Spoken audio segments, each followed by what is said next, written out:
We're about to see something we've never seen before. Snowboarding makes its Paralympic debut later this week. Fast and fiercely competitive, boarders are set to tear it up at Sochi. The sport is incredible to watch, but more incredible is the journey that brought each of our Canadian athletes to where they are today. CBC's Chris Brown has that story. It's a sport of speed, of jumps, and torque, and adrenaline. These are three of Canada's para-snowboarding stars now in Sochi. They're elite athletes and they're survivors.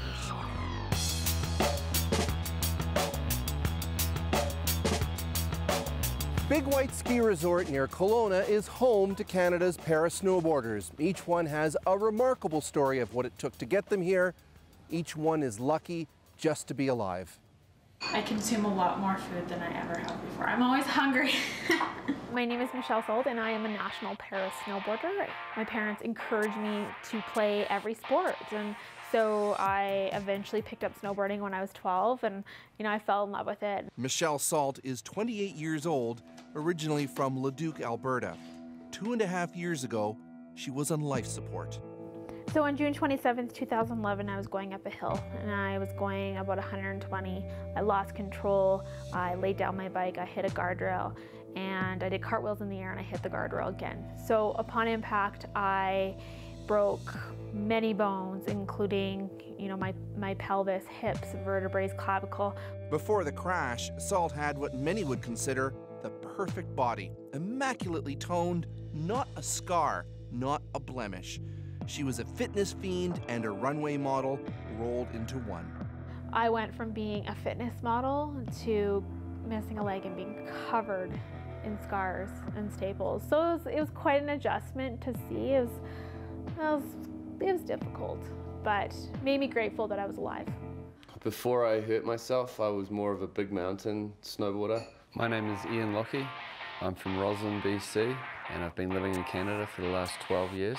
I suffered an incomplete spinal cord injury. LOCKEY is 40 years old. In 1998, his friends watched in horror as an air ambulance took him off a mountain in a stretcher.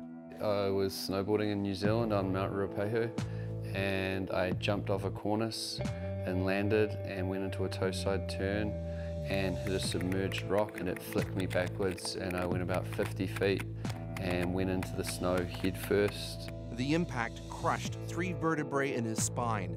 The doctors had devastating news. The surgeon said to me, "You're never going to walk again." And I kind of looked at him a little bit like, well, that's all right, I don't like walking. And then he said to me, that means you won't be able to snowboard, surf, skateboard, ride a bike.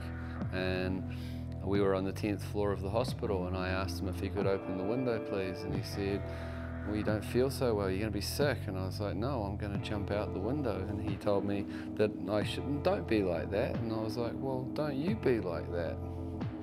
I'm going to go snowboarding, I'm going to go surfing. My name is John Leslie. I'm from Arnprior, Ontario. I'm all hyped up and ready to go, so now I get to go and feed off the energy of the Olympics, so I'm very excited. At 21, John Leslie is the youngest of Canada's Olympic para-snowboarders. I try and snowboard as normal as possible. Most people don't even know that I'm missing my leg when I'm out there snowboarding, and I kind of like to keep it that way. I'd rather be at the bar later and then find out and be like, whoa. When he was 10, while at a hockey camp in Ottawa, Leslie says he felt a pain in his left leg from a lump. It turned out to be bone cancer, the same type of cancer that struck Terry Fox. My left leg was amputated on October 7th. Then went through a few more months of chemotherapy, but after October, everything kind of went uphill because I started to learn how to walk again. I got fitted for a prosthetic. The way he's able to use a prosthetic to walk and snowboard now is a marvel of medicine.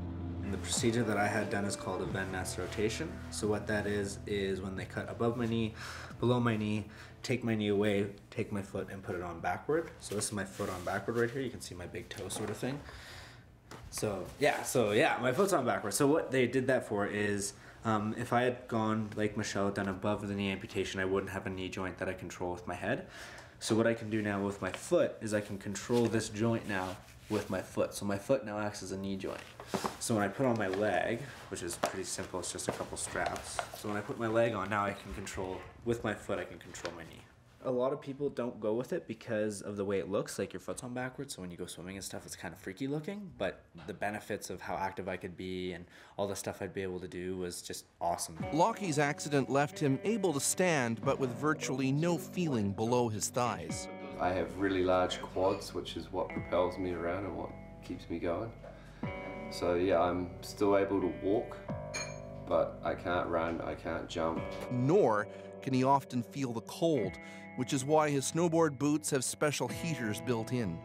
Worst time is I took my boots off and both feet were really white, so I instantly got in the shower for the warm water to try and bring back the circulation, and both feet went black, and that kind of freaked me out a little bit, and I was really lucky that it wasn't frostbite, it was just massive circulation problems. With her accident not all that long ago, Michelle Salt is continuing to adjust to having one leg. So the knee alone is worth $60,000, and this is a computerized bionic leg, you know, the best on the market right now, and it just allows me to walk with less energy because it swings with me, knowing my gait patterns. As well, it has different modes like golfing, cycling, all that kind of stuff, so it's really cool. For snowboarding, though, she wears a stronger, more shock-absorbent leg, but it's much heavier. This is about, 15 pounds, so it's hard to lug it around because it doesn't have a natural gait, it doesn't swing, so I'm quite tired after walking around with this leg. On the mountain, their coach is Candace Druin. The fourth member of Team Canada, Tyler Mosier, had already left for a competition in Europe on the day we visited. You get asked the question a lot, what happened to your leg? Like, what's your story? And over the years, I've had more time to think about it, and as I've gotten more mature, I've had more time to kind of look back on it, and sort of like, as a kid, you have one perspective, and then as a young adult, you have a different perspective, and it's like, wow, like, I can't believe, like, it would have been so easy for me to just get left behind or for people to forget about me, but everyone just rallied behind me. So, it's a maturity thing, and just like going to the Paralympics, like, I'm 21, I'm just going there to be a sponge, and then I'm gonna look back at it in 40 and be like, whoa, that was so cool, that was such an experience. That was awesome. Yes. Salt is still a para-snowboarding rookie. Her expectations for Sochi are modest, but she made the team just 2.5 years after her accident, which is amazing in itself. And she's one of the stars in this extremely well-received Paralympics commercial.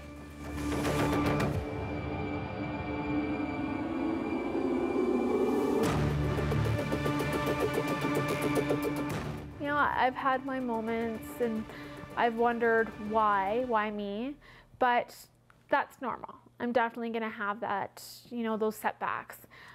But overall, this goal has kept me sane. This goal has given me a reason to wake up every morning, get out of bed, and to do my absolute best. As the oldest team member, this will be Ian Lockey's first and last time representing Canada. It would be a great cherry on top to get a podium, to even just going to compete.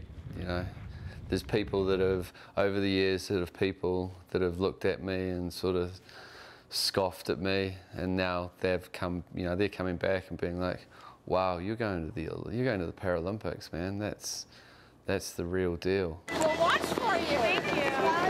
Thank you. Team Canada? Yeah. They've all survived a brush with death, and snowboarding has helped drive their ambition. They're hoping that will take them all the way to the podium. Chris Brown, CBC News at Big White, near Kelowna.